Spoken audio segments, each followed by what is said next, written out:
Saw it straight from the beginning. We winning, we winning, we winning. Well. Welcome back. This is Talking Cool.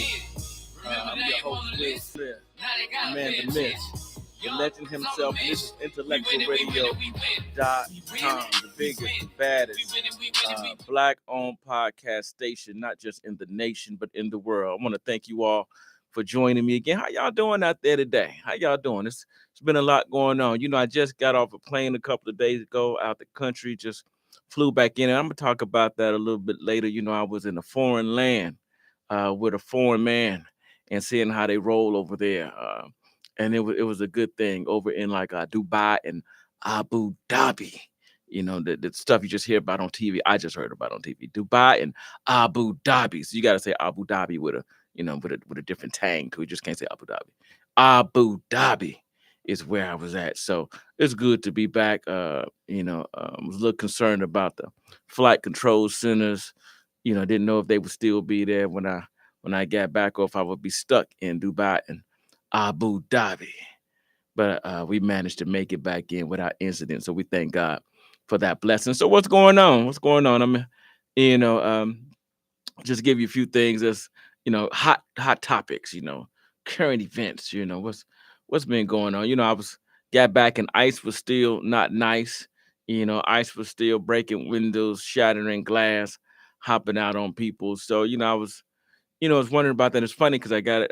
Me and one of my friends had a discussion, and he was talking about the strain with all of the immigrants here on the infrastructure of Chicago. He works for the city of Chicago, and he was talking about the strain of it and how the immigration of it all was just taking a toll on the finances that Chicago had.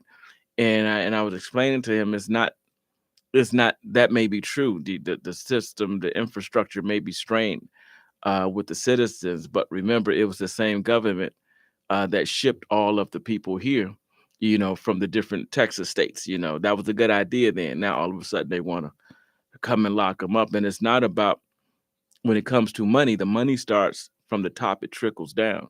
So it's not that the money is not available. It's not like America is one of the wealthiest countries in the land. It's not like we can't afford to absorb any type of thing. It's just they just don't want to. And it's funny that we got all this ICE stuff going on when it's about to be Thanksgiving.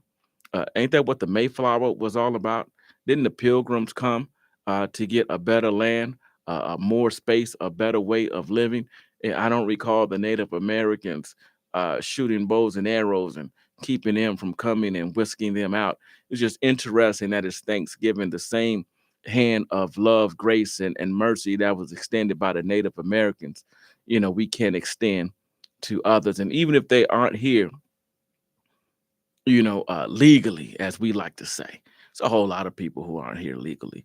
We're not using the same aggressive modes to go after them. And with all of the money, it's just a thought that I had the other day, with all of the money that we've put into, that the country has put into the ICE agents, the ICE uniforms, the ICE mask, the ICE vehicles, the ICE firearms and gear, the pay that they have to receive, the overtime that they're getting.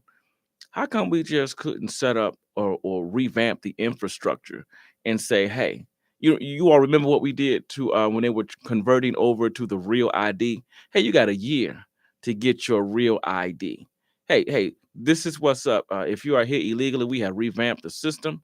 You got a year to get here and get your paperwork straight so that you can have your citizen. We could have put these millions of dollars into just revamping the infrastructure of how these citizens can get their citizenship done. And it would be much peaceful.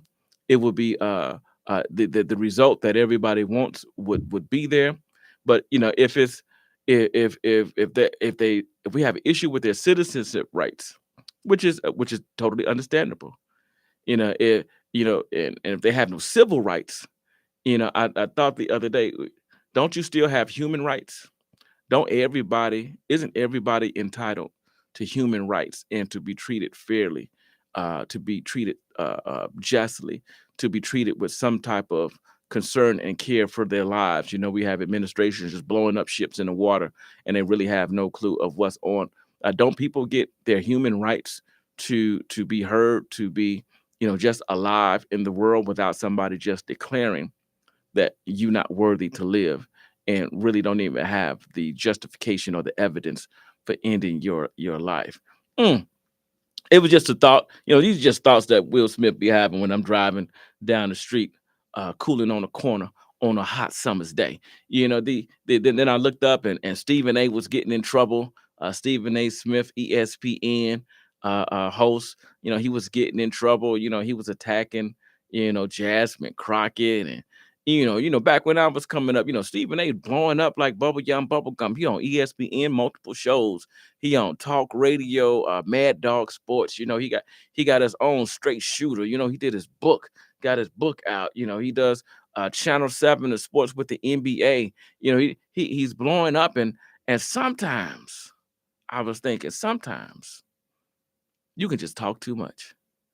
Sometimes you're just talking too much, so much you ain't really got nothing to say. You ain't had a chance to kind of research or really dig deep into this thought that you're about to give on this humongous platform that you had. And so when Stephen A was getting in trouble for attacking one of the sisters in politics and how she talks and her dialect and tone towards the administration, after he had never talked about how the administration calls people names, calls people dumb, has talked about people's mom, has talked about people's hands, have talked about have made fun of mimic people with disabilities, and I mean, never said a word about them doing what they do.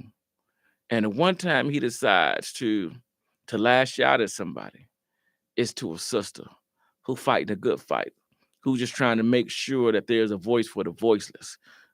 Man, that seemed kind of odd to me because then it took me back to remember when Vice President Harris was running for president. It was a group of brothers, like Black Men United or something. I think that's like a singing group. That might have been that might not have been their name for real. But they came in and they was like, "Hey, well, what about us? If you want our vote, Vice President Harris for the presidency, like what about us?" So these black men say, "Hey, what about us?" Which is a legitimate question, but they didn't ask the question to Biden. They didn't ask the question to Trump. They didn't ask the question to Clinton. But when the sister is running to be the president, they get this platform, and y'all saw how all the media cameras jumped up all of a sudden. They don't never go to the educated black man any other time, but the time that they asked her a question about what's in it for us, the media made it seem like it was a confrontational type of a thing, and so. But we never asked the Black Men United never came up and asked everybody else, what you gonna do for us? So while we wait for the sister who's trying to get the highest office, instead of just picking, just what most people do is they pick a candidate, they see what they're about, they see which one is more likely to go with them on their point of views, and then they back that candidate and they support that candidate and they develop credibility with that candidate so that when you do say, hey, now that you've won, hey, can we look into this? Can we look into that? And they're appreciative of the support that you gave, and they sit around the table and things get done on your behalf. That's what it's usually like. And then that took me to a whole nother thought. It took me back to Obama and the conversations that I've had with some brothers, and it's usually brothers, and that's what made me think, brothers, man, Obama didn't do nothing for the black man. Yeah, and I never heard like no sister. I never heard. I ain't saying what you never heard. I'm just saying what I never heard. I never heard no sister say Obama never did nothing for the black man. And so when I look at the violence that we have and how we are sometimes our worst enemy and we attack one another, black man, black man, we just have to be more conscious of supporting each other, because when the tide rises, all ships rise, and when one of us come up, we all come up. And so I just want to, to put that thought out there. I ain't saying I'm right. I ain't saying I'm wrong. I'm just saying, think about it. But the real topic, that I want to talk about for a few minutes, has to do, what this show is all about, but Men Matters. And we did a show not too long ago on mental health for men matters. Flip through the Rolodex of my shows, and not too long ago there was a show that says mental health for men matters, y'all. It matters, and you all know I am an avid Dallas Cowboy fan. I'm my flag is at more than half staff because we lost at home while I was in Abu Dhabi. We lost at home to the Cardinals, who didn't even have their starting quarterback. And the team ain't even good. And we lost to them. But you all, the first Dallas score was by a young man that has inspired my conversation for today, and that takes me back to why mental health for men matters.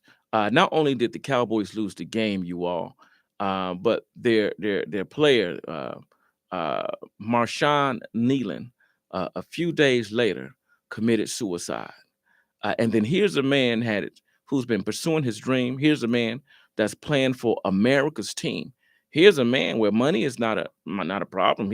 He's getting paid, but because of the traumas of life and the drama in life, and you know what they say, life just keeps lifing. He found that the only way to cope with it was to kill himself. Mental health for men, it matters. And so I want to talk this time because this is an apropos time when I thought about it because as a licensed clinical therapist, when it comes to depression, suicide, people's mood being on down and out, it's about this time of year. It just falls in line about this time of year when everybody's being thankful, when the Christmas celebration is there, when things are about family, about friends, about love. This is the time where emotions of sadness and grief kind of can be real high for a lot of people. And so this is usually about the time I do my grief workshops for different entities.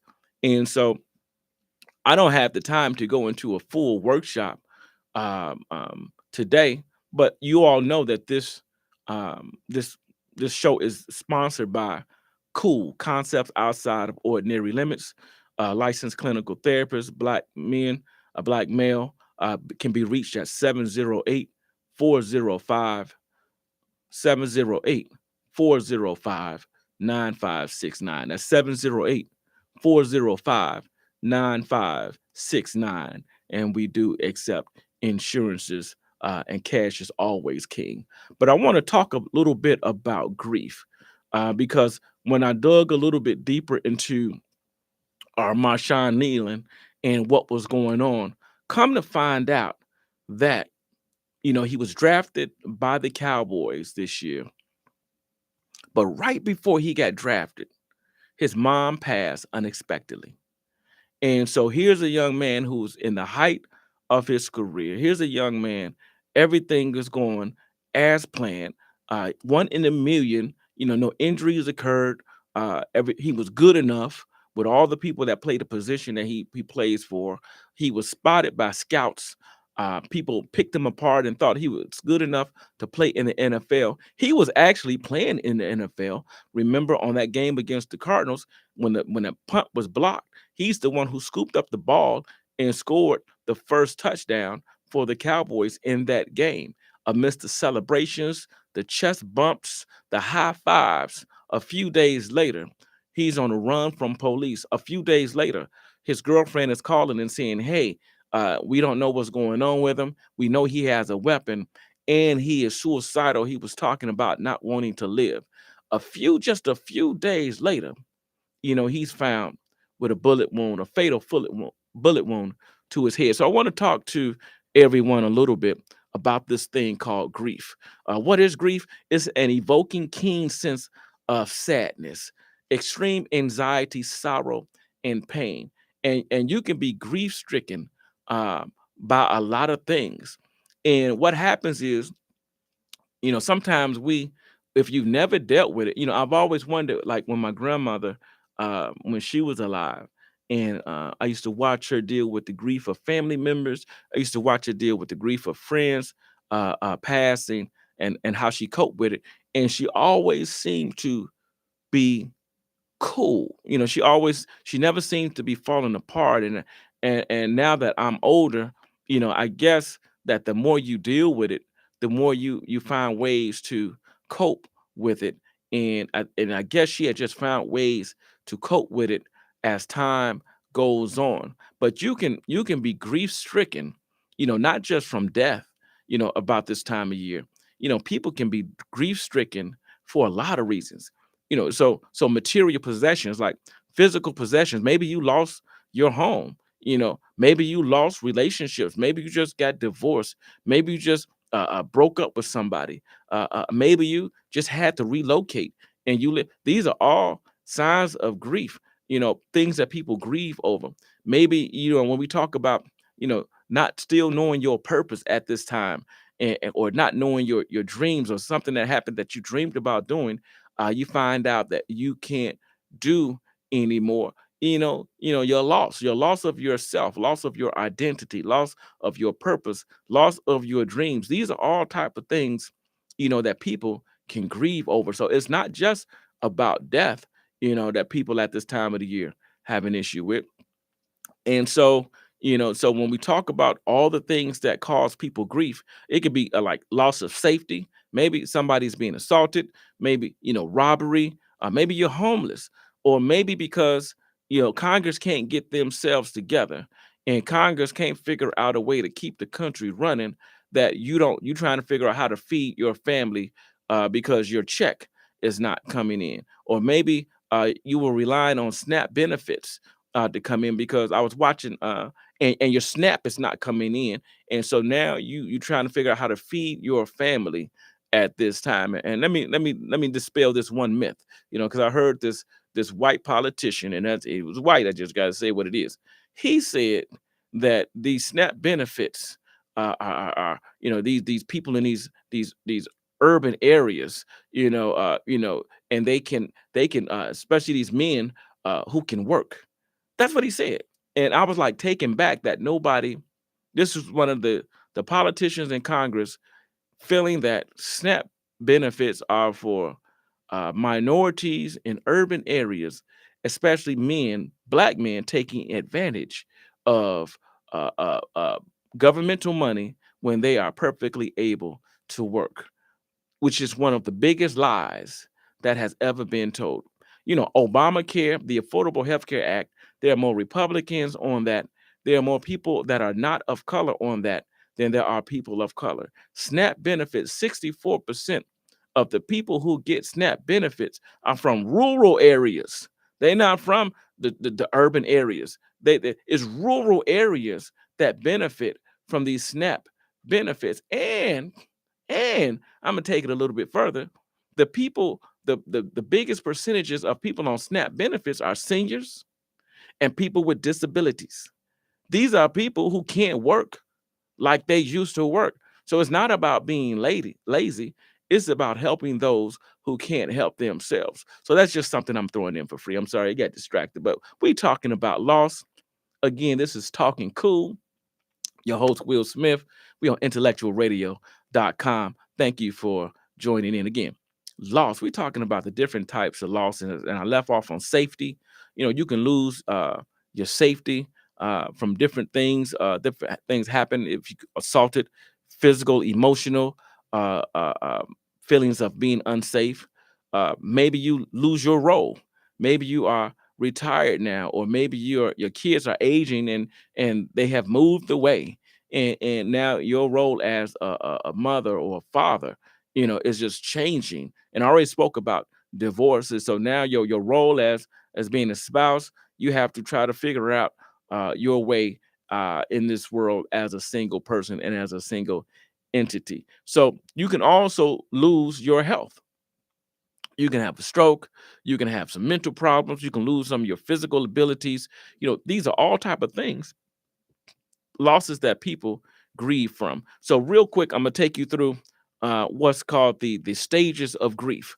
And so this is for people, and I really like to talk. I do these workshops especially with my individuals who are just as involved, because when you come from certain communities, and I'm from one of those communities, we deal with death so much that we kind of are like the frog that's in the pot. You throw a frog in a hot pot of water, it hops right out. But if you put a frog in lukewarm water, and it sits there, and you gradually turn up the heat, that frog will stay in that water until it burns and boils to death. So we deal with death so much in our community that we kind of get so used to it and numb to it. And then every now and then when it happens, especially as we get older and we start to maybe value life a little bit more, it throws us for a loop. So I like to educate people on the stages of grief and how this grief things work, and so that you can deal with it and hopefully make it through it a little bit better. So if we talk about the 7 stages of grief, the first stage, and they don't have to come in any certain order. They don't really come in any specific order. So I'm just giving them to you real quick.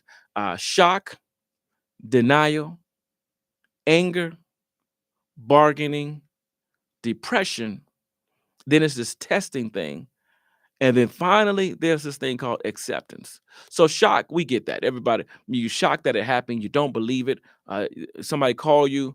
I remember when my best friend at 14, Tyrone, was shot in Jeffrey Manor. Got a call real early in the morning. I remember it like it was yesterday. Yvonne called me. She was like, "Hey, did you hear what happened to Ty?" No, what you mean? What happened to Ty? And, we was just together yesterday hooping, and I was giving him an L. And we used to have in television. We didn't have these new games, PlayStations and stuff like that. I was whooping them on television in television video game. And then she told me about him being shot. Couldn't believe it. I hung up the phone. I was waiting for a call back for somebody to tell me it was a joke. It was a mistaken identity. Denial, trying to avoid the inevitable. We kind of know what denial is. I'm refusing to believe it. I'm not gonna believe it. Anger, we got that. We angry, especially depending on how it happened. This is where, especially if we're dealing with the streets, there could be retaliation. Remember in a movie, with the boys in the hood, when Ricky got shot, and Ice Cube and Doughboy and all them, they got in the car and they was gonna go track the killers down because they was angry. It was retaliation time. Somebody was going two wrongs was gonna make it all right. In their mind. And so, but Trey was like, "Let me out the car." Though, let me out the car. It's one of my favorite movies too. And so, but they were angry, and so anger is part of this grief stages, and it's actually normal. We don't want to go out and shoot people. We don't want to retaliate, but understanding that the emotions are okay if you become angry, it's okay. Then it's this thing called bargaining, where we try to come up with ways to unrealistic ways to get out of the pain, to deal with the emotions. And this is maybe I might just have a few drinks and I'ma feel better. Take a few more puffs and I'ma feel better. Maybe I'll do this and I'll feel better. Some people like, hey God, if you bless, if you can like raise him from the dead almost, I promise I'll start going to church every day. This is that part of that denial, and then that bargaining thing, and then it's the depression. And that depression part, this is the part that we have to understand that you know, dealing with the depression, not wanting to get out of bed, maybe not feeling like going to work, maybe like crying and shedding tears more than one day, more than 1 hour. This is important for guys because we already not comfortable with dealing with emotions, period.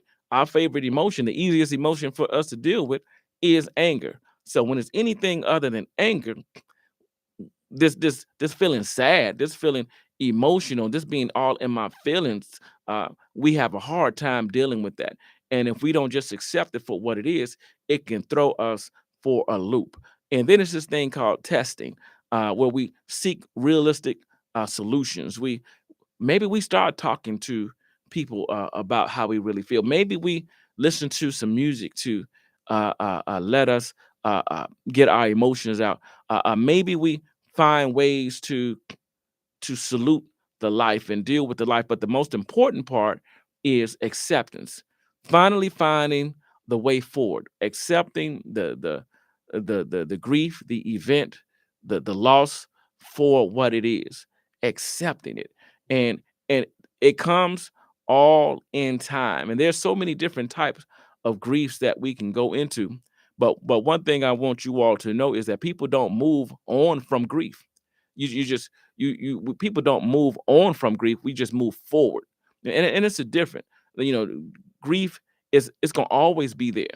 You know, the death of a loved one will always be there. That person will be on your mind. But we kind of just move forward step by step, start to get better step by step.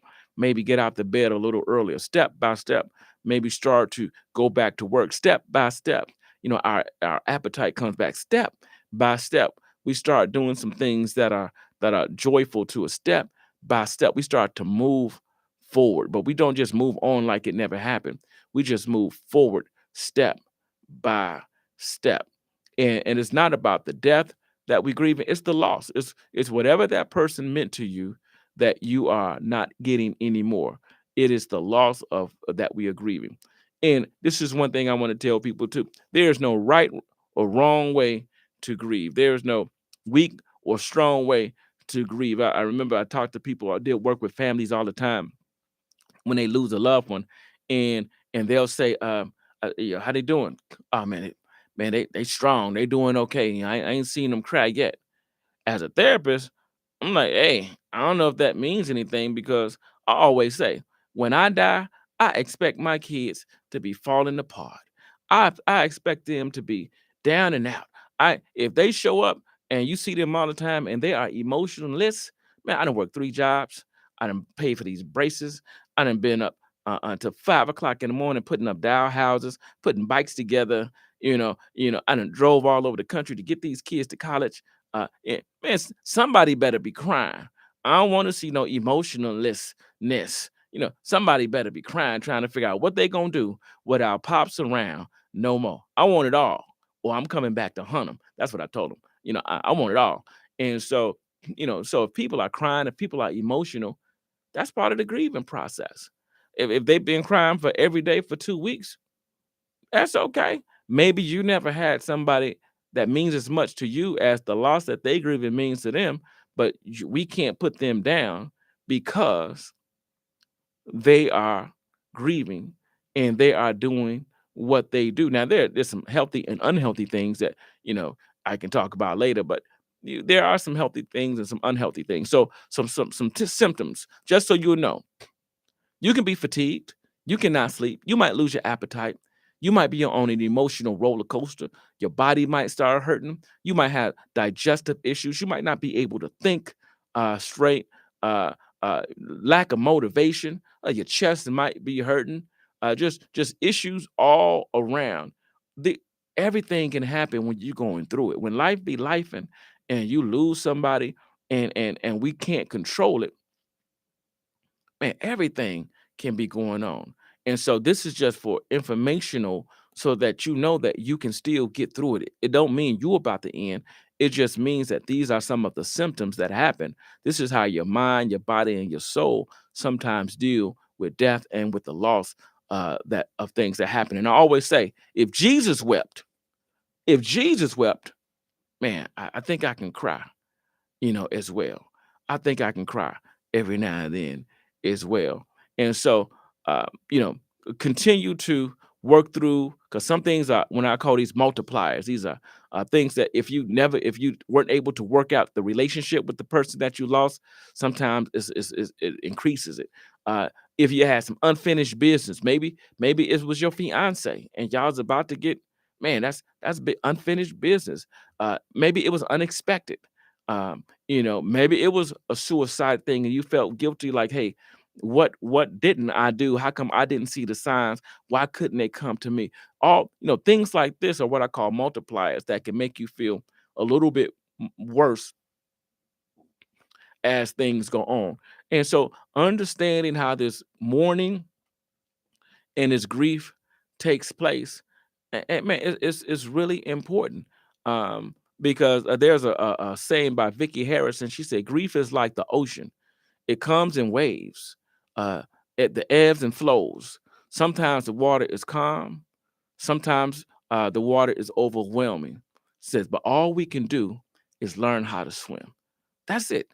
Grief is like an ocean. The waves are sometimes big, sometimes the water is calm, and sometimes it can seem like it's overwhelming. But man, the best thing we can do when we're dealing with it is learn how to swim. And so I can go into so many things about how to support others when they going through it, how to make sure you support yourself when you go through. But find your support system, find your hobbies, things that you do, your likes, gradually get back into pouring into yourself.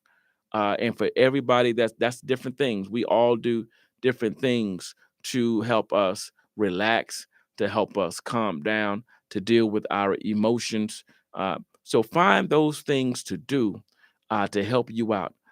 If you are grieving, if you find yourself sad, and if you want more information, man, it behooves you. Now, I welcome you.